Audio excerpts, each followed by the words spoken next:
On a Monday to start off a new betting week, what more could you ask for than the man that provides the prop perspective? The jack of all trades. It is TV Tom Vecchio of SportsGrid, bright and early on this Monday on the early line on SportsGrid. Tom, as always, thanks so much for being here. We appreciate the time. A ton to get to, and as you'll see with Tom's top props in just a little bit, the jack of all trades is back.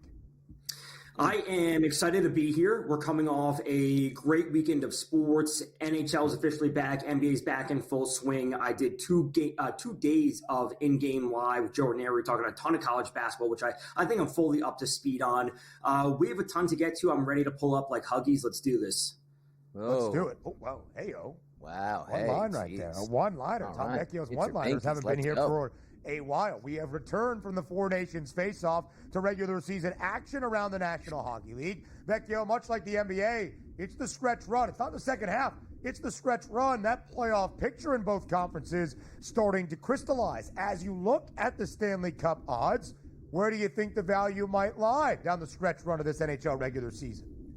You know, a lot of people are still looking at the Colorado Avalanche as a team that's ready to make a run. And, you know, I have a future on the Jets. I'll be perfectly honest. I think they're an awesome team. Hell, you Bucks can win Vezina this year. But they're a team that a lot of people are talking about. George Kurtz, when we've had him on various shows, he calls them the Cowboys of the NHL, where they put together great regular seasons. They just can't get it done when it comes to the playoffs. No matter how good so many of their pieces are, they just can't put together full series. And also being realistic, they have a very, very tough path in the West, and the Avs have had the best of them over the past few years. So I don't mind taking another position on the Avs, somewhat of a hedge against the Jets if I just don't think they're going to get it done. I have no interest in the Toronto Maple Leafs as usual. Tampa is a very intriguing price at 17-1. I have to say they are playing some really, really solid hockey, and Andrei Vasilevskiy has been downright unbelievable over the past, let's call it 3-4 weeks, really since the start of the calendar year. He has been absolutely phenomenal. Tampa has always been a team that has been ready to push the chips into the middle and make aggressive moves at the deadline, which is coming up in about 12 days. So Tampa at 17-1, considering there's no true dominant team in the East outside of Florida, Tampa 17-1 looks really good. Look, Edmonton's really talented here, Tom. Do they understand, like, this post-All-Star break / Four Nations season is underway? They got hammered this weekend in both of those games. Any worries for the Edmonton Oilers, or just that little hangover where their superstar player played in the biggest spot here, scoring big goals, and we're just not ready to start this second half per se yet? The Oilers have always been a team I've never been able to trust when it comes to defense and goaltending. Their offense has always been consistent, but they always have some mistakes, some faults when it comes to defense. Darnell Nurse, one of their defenders, has always been a player that's been taking a lot of blame. They don't have a true number one goalie despite Stuart Skinner being in there. I don't view him as a number one goalie. The run that they went on last year, I think, was a bit over their head. I think they exceeded expectations. I would be surprised if they get past the second round this year. That's the kind of view I have them. They're a good team. I just don't think they have it in them compared to a team like Vegas, compared to a team like Colorado. Those are the teams I have more interest in when it comes to the West. The Stanley Cup favorites, with the Hart Trophy favorite, that being Leon Draisaitl, who is German, didn't even play in the Four Nations face-off. No excuse there. But in that loss yesterday in the nation's capital, they got beat by the NHL's best team, 84 points now for Washington. What a surprise the Caps have been this season. And yesterday, not a surprise, Alexander Ovechkin keeps scoring goals. A hat trick yesterday. That's 3. He is now 13 away from the all-time goal-scoring record in the history of the NHL. There are some betting markets, Tom, available for Ovi and when exactly he might score career goal 895. To score it during the regular season, -174. That's it. I feel like he's going to get that done, Vecchio, yeah? It does. Obviously, that price has changed quite a bit over the past few weeks, obviously, since we returned. But before the break, it was at a much better price. I think the spot to go for him would try to find the exact team. Like, you can bet on the exact matchup of when he will actually break that record. Now, it could come down to a little bit of projections. He's at, X amount of goals per game. Where would that lie? I think I saw – I don't know, Columbus is leading the way, but I think there's a matchup going up against Chicago, which I believe is at 11-1. That's a bit interesting depending on what kind of variance you want to apply to his goal rate per game, those sorts of things. So instead of, listen, I think 174 is a fine price. I think he will ultimately get it done. But if you want to take a little bit of a longer shot, like a small quarter unit play on something that's like 10-1, that's probably the spot to go.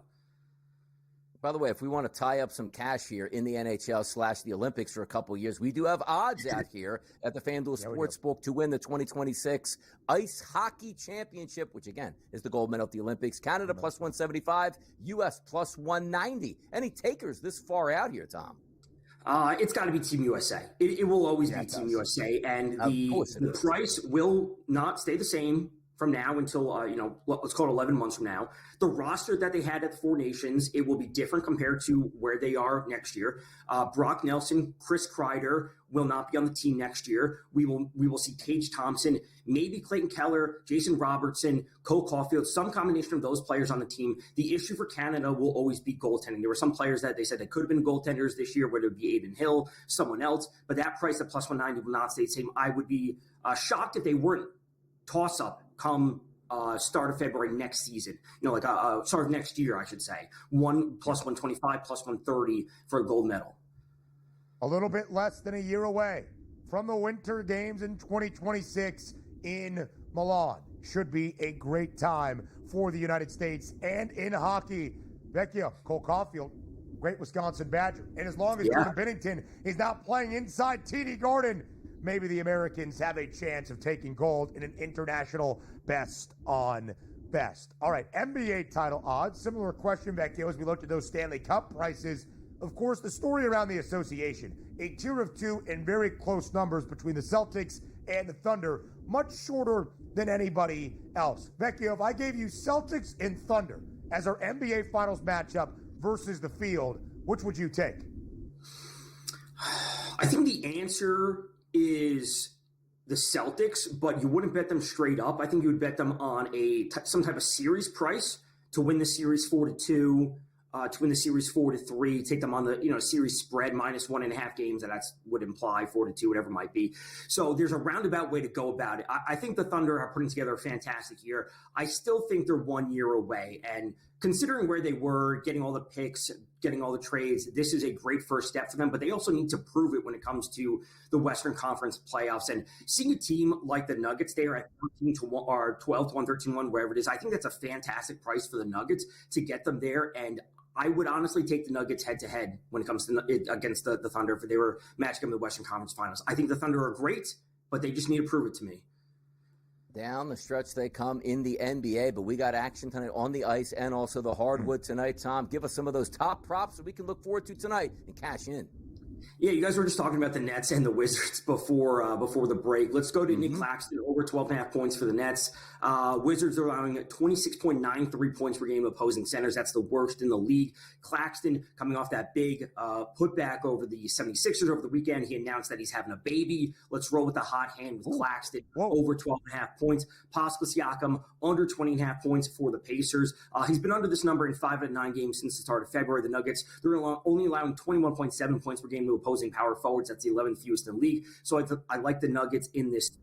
I also think the Pacers are playing a little bit above their head. And then let's turn to the ice. Pavel Dorofeev for the Vegas Golden Knights, over 2.5 shots on goal. He's been over this mark in 7 out of his last 10. He has the second most shots on goal for the Vegas Golden Knights. He leads the team in goals. And I got to say, Jack Eichel looked a bit slow in their first game back after he was in the Four Nations tournament. Dorofeev over 2.5 shots on goal tonight against the Kings. Pavel, who he played for, DRS? Yeah. I saw it there. Looks like this Golden Knights cheated. There you go. It's got a little V head. I want to make sure that either you heard or you saw it, so that was good. How do you say Dorofeev? That's the pronunciation? Yeah. Also, Pavel Dorofeev. You mentioned Cole Caulfield. I'm not sure if you remember back at the beginning of the season, I said Cole Caulfield over 31.5 goals. He's sitting on 27 now, and he's got plenty of time to cash that. I do not remember that. That's pretty great for the former Wisconsin Badger. Tom Vecchio, as always, we appreciate your time.